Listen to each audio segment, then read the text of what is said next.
Welcome to Kavitha views. இன்றைக்கி என்ன ஸ்பெஷல்னால் பசலைக்கீரை தாங்க.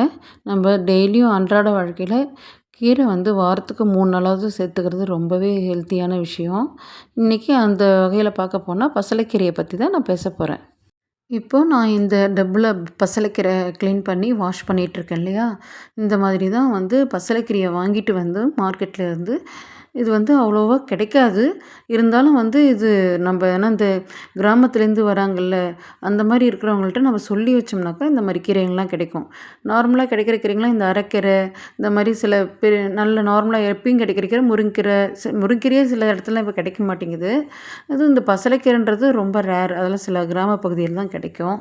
இப்போ பார்த்தீங்கன்னா, இந்த மாதிரி கீரை வாங்கிட்டு அதில் சின்ன சின்னதாக குட்டி குட்டியான ஒரு வேர் இருக்கும். அந்த வேரை கிள்ளிடணும். சில சமயம் அதே மார்க்கெட்டில் கீரை விற்கிறவங்களே என்ன சொல்கிறாங்கன்னா, வேர் ரொம்ப ரஃப்பாக இருந்ததுன்னா அந்த மாதிரி வேரெல்லாம் நம்ம எடுத்துடலாம். கொஞ்சம் பெருசு பெருசாக இருக்கிறத. ரொம்ப பொடி வேராக இருந்ததுன்னா தேவையில்லை. நம்ம கீரையை மட்டும் சும்மா ஜஸ்ட் அதில் இருக்கிற நான் ஒரு கருப்பு கலரில் அந்த தூசி மாதிரிலாம் இருக்கும்.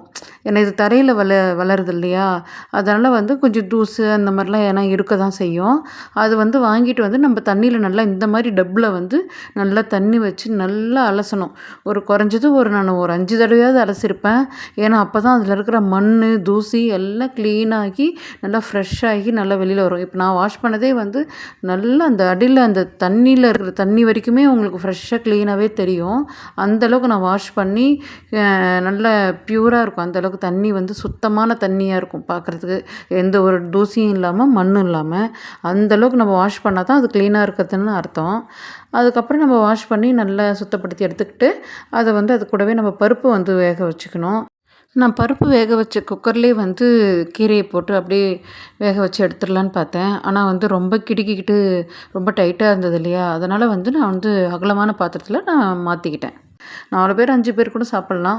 அந்த அளவுக்கு உண்டான கீரைக்கு தேவையான ஒரு பருப்பு எடுத்துக்கணும். நம்ம ஒரு 150 கிராம் துவரம்பருப்பு எடுத்துக்கலாம்.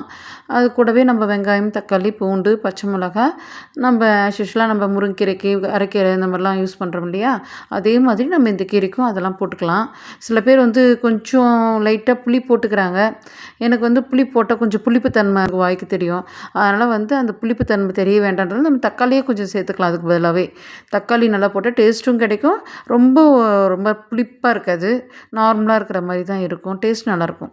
அதுமாரி நீங்கள் நல்லா பாயில் பண்ணி ஃபில்ட்ரு பண்ணி எடுத்து இந்தமாரி ஜாரில் போட்டு நல்லா அரைச்சி அதுக்கு கடுகு உளுத்தம் பருப்பு, காஞ்ச மிளகாய், சீரகம் இதை போட்டு நல்லா கோல்டன் ப்ரௌன் கலரில் நல்லா பொரிச்சு வந்ததுக்கப்புறம் அந்த கீரையில் கொட்டி நம்ம வாசமாக கிளறி விட்டு நம்ம ரைஸில் போட்டு சாப்பிட்டோம்னாக்கா செம்ம டேஸ்ட்டுங்க. ஆஹா, என்ன பிரமாதமாக இருக்குன்னு நீங்களே அப்புறம் மறுபடியும் வாங்கி சாப்பிடுவீங்க. இது ரொம்ப சூடாக நம்ம போட்டு சாப்பிட்டா நல்லா டேஸ்டியாக நல்லா நம்மளுக்கு கொஞ்சம் சாப்பிட இன்ட்ரெஸ்டிங்காக இருக்கும். இது நம்ம ஆற வச்சு சாப்பிட்டோம்னா இந்த மாதிரி கீரைங்கெலாம் இது முட்டி வலி இந்த மாதிரி கால் வலிக்கெலாம் ரொம்பவே நல்லது. ஏன்னா அந்த குழகுழப்பு தன்மை இருக்குதுல்ல இதில். அதனால் இந்த மாதிரி இந்த கீரை எடுத்துக்கிட்டாக்கா நம்ம உடம்புக்கு ரொம்ப எல்லா விஷயத்துலையும் ரொம்ப கீரைனாலே ரொம்ப நம்ம உடம்புக்கு பலவிதமான பிரச்சனைகளை தீர்க்கக்கூடியதாங்க கீரை. இந்த பருப்புன்னு சொல்லும்போது தான் ஞாபகம் வருது. பருப்பு கொஞ்சம் நம்ம லைட்டாக எடுத்து அது கூடவே கடுகுளுத்தம் பருப்பு, சீரகம், கொஞ்சம் லைட்டாக கருவேப்பிலை இதெல்லாம் போட்டு நல்லா பெருங்காயத்தூள் லைட்டாக போட்டு நல்லா நெய் விட்டு தாளிச்சோம்னாக்கா நல்லா வாசமாக டேஸ்ட்டாக இருக்கும். இது ப்ரோட்டீன் கூட பசங்களாம் கொஞ்சம் நல்லா விரும்பி சாப்பிடுவாங்க. ரொம்ப ஹெல்த்தியான வாழ்க்கை வாழறதுக்கு வாரத்துக்கு ஒரு 3 நாளாவது கீரை எடுத்துக்கிட்டால் ரொம்பவே நல்லது. இந்த வீடியோ பிடிச்சிருந்தால் லைக் பண்ணுங்கள், ஷேர் பண்ணுங்கள், சப்ஸ்கிரைப் பண்ணுங்கள்.